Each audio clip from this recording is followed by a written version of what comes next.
You know him from The Jerry Springer Show, and he's a TV legend who's back with the new series, Judge Jerry.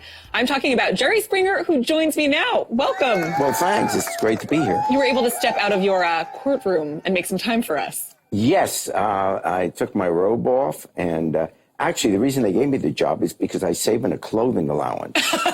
Just wear the robe. Just wear the robe every single day. No decisions to make. So, what appealed to you about taking on this TV judgeship? Well, it's really, it brings my whole life in a complete circle, because I started out as a lawyer. Mm-hmm. That's the only thing I really was trained to do. And, then I went on into politics and journalism and the crazy talk show. But now to wind up and back to something that I was actually trained to do, it's exciting. And, it's the first grown-up job I've had in 30 years. It's been a circus, what I was doing with the other show. So now I get to actually get to think and read, and I'm enjoying it. So helping people work through their problems in a courtroom seems, I guess, tame by comparison to what you were doing before. What kind of cases are you hearing? Well, everything from car accidents to landlord-tenant to this guy shot the neighbor's dog, all kinds of. It's small claims, so it's $5,000 or less. But it's like all the other court shows to that extent. The only thing which distinguishes one from the other, I guess, is the personality of the judge. So I joke around a little bit because I can't help it. But in the end, I have to be serious because these are real cases. And the judgment I make, they can't appeal in a court of common pleas. So I have to be serious about what I finally decide. And I like that responsibility. Has there been any case so far that's been really challenging to make a decision, or any that have stumped you? Well, they are challenging because you have a conflict always, or often, not always, between what is morally right, what is just, what is fair, what you and I would say, well, this is obvious, this guy deserves it. And yet, there's the law. And the law isn't always just. The law isn't always fair. It was passed for whatever reason, whoever had clout over the legislators. And so sometimes... So the first thing I always do is look for what is the fair, just decision, and then, based on what state they're from, because I have to apply the law of that state, find a law that justifies this moral decision. And that's sometimes difficult to do. Now, when it comes to TV judges, there are a few different personalities out there. Yes. Do you have any plans for how you're going to compete with Judge Judy and her popularity? Well, she's the best, period. So, this is my first day doing it, so I, can't even talk about us in the same sentence. But our personalities are different. Yeah. She's a disciplinarian. And she's very strong and this is the law, boom, that's it. I tend to approach it more as how I would talk to my own kid or my own grandson. In other words, I have to be firm at times, but always explain why I'm ruling the way I'm ruling. So they're not just going to get a decision, they're going to get an explanation beforehand. So, I just can't be, boom, you're out of here kind of thing. Have you had the opportunity to meet with her or get advice from her at all? You know her. She's a lovely lady, and she's only been nice to me forever. So, no, I'm pleased that I'm in the same discussion with her. But, my show will be different just because we're different. It's been interesting just in talking to you so far to hear you refer to the Jerry Springer Show as crazy. No, stupid too. Okay, well, looking back. I love doing it, but it's crazy. How did you, I guess, come to that honest conclusion that's what it is for you? Looking back, is there anything that you regret or you would have changed or done differently? No, nothing I would have changed, simply because I believed in free speech. And prior to the time our show came on in 1991, virtually all American television was upper middle class white. Mm-hmm.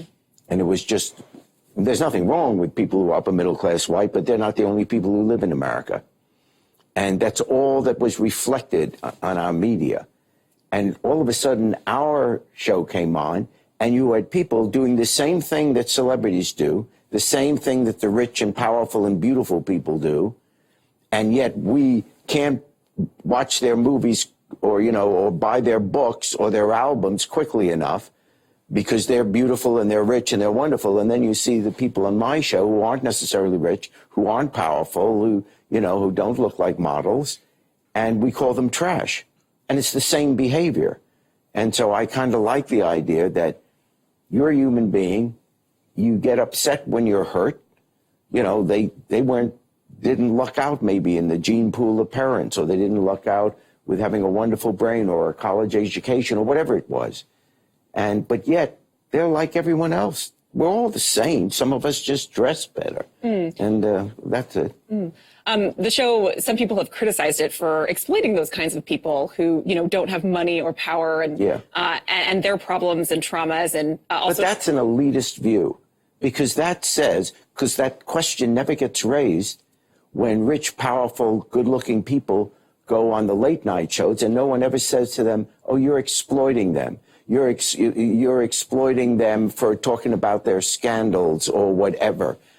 And yet we say, "Oh, you don't have money. We're going to protect you. We're not going to let you go on television. We're not going to let you complain about what's going on in your life because we know better. It's not good for you."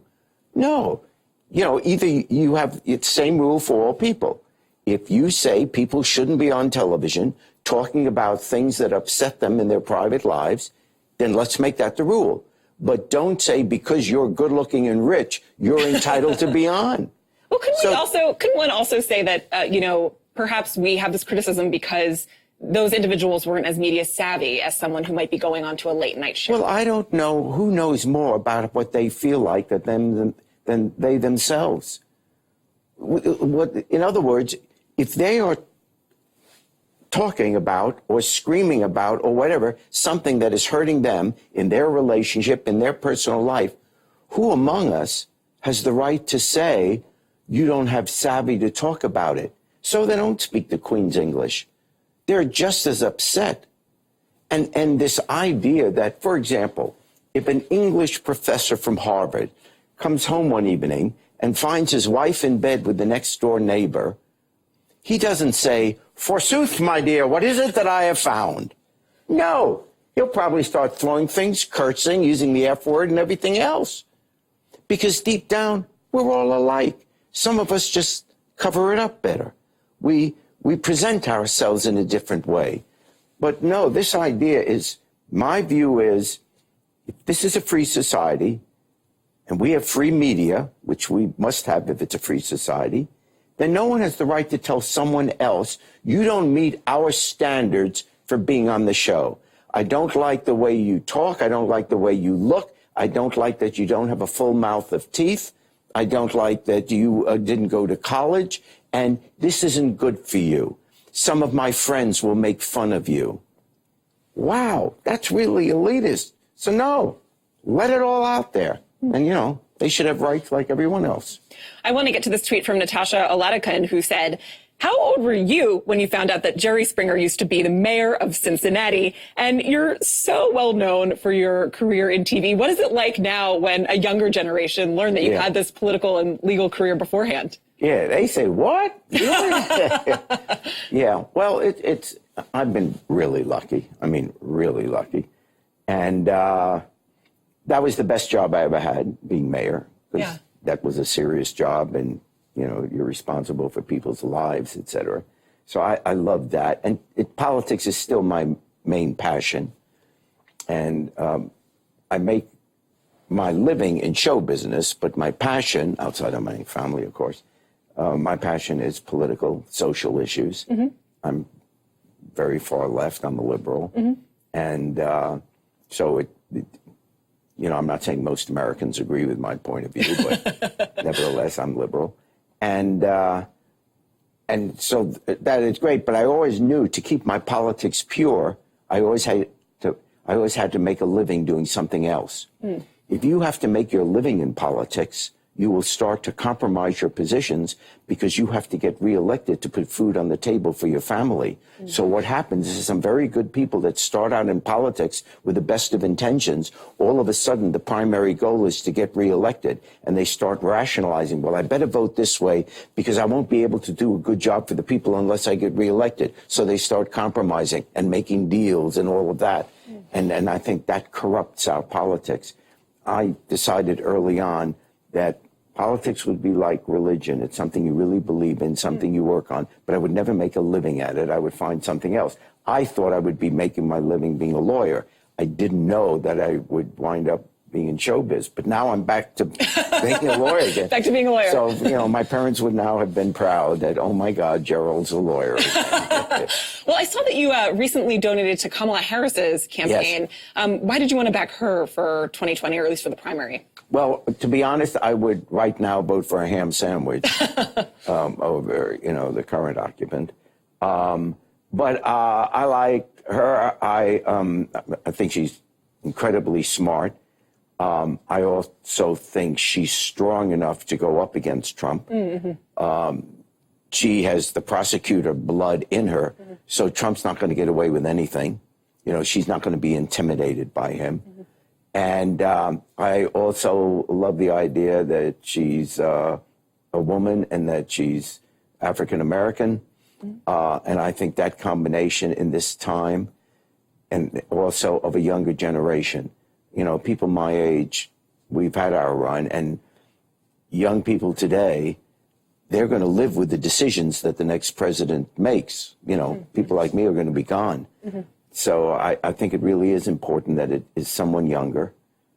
And because you see, the presidency ages you anyway. Mm-hmm. And so I don't dislike any of them. Believe me, any one of them will get my full support and my contribution and all that. But to start out, she really impressed me. Mm. And I hope she does well. But as I said, if someone beats her, then they're going to have my support. Mm. Well, it has been so fascinating getting to talk to you. Thank you so much for joining me. Well, you're great. Thank you. Oh, it's been a pleasure. Thanks. Check your local listings to see where you can watch Judge Jerry now. More AM to DM is coming up next.